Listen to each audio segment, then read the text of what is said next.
Hello, good morning, good afternoon, good evening, depending on where you're listening from. My name is Favor, and this is the Africa Today News New York Weekly Roundup. The following are the summary of the major news articles that made their ways to our top list of trending stories last week. On Monday, we reported that the ceasefire would halt military operations along the Saudi Yemeni border.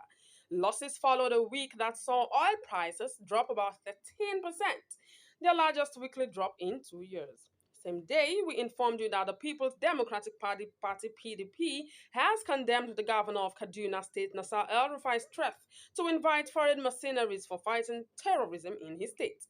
The party argued that he could not distance himself from those fostering and aiding insecurity, which subsequently led to acts of terrorism. Also, the Nigerian presidency has described a communique by the former ruling party's governors as a work of fiction.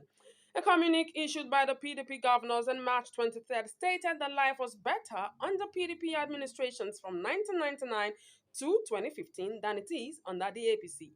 On Tuesday, we reported that the European Union has proposed new sanctions against Russia.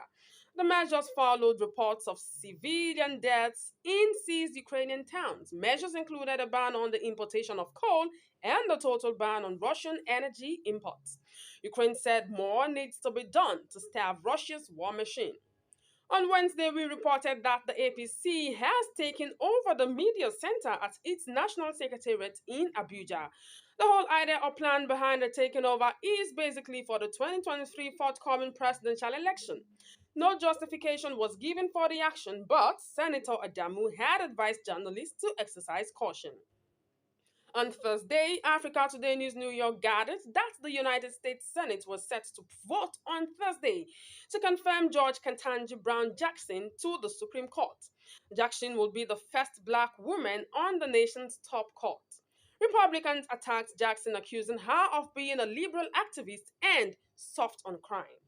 Also, we have reported that the US is seeking to remove Russia from the Human Rights Council of the UN.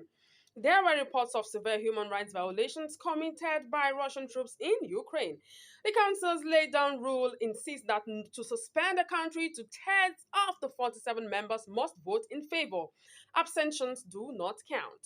On Friday, we reported that the PDP's 37-member zoning committee, chaired by Benue State Governor Samuel Autumn, proposed that the presidential ticket be made available to contestants from throughout the country. Ohaneze Ndimo, Afenifere, and Chief Chekwaso Kore condemned the abolition of zoning as political suicide by the PDP-led National Executive Committee (NEC).